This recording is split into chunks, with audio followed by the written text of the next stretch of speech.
I have the Samsung Galaxy Watch Ultra, and I'll show you two ways of turning off this watch.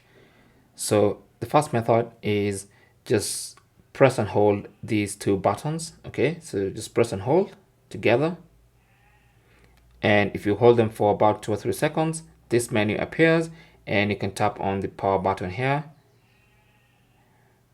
and that's going to turn off your watch. You're gonna feel a vibration and the watch goes off. So that's the first way of doing it.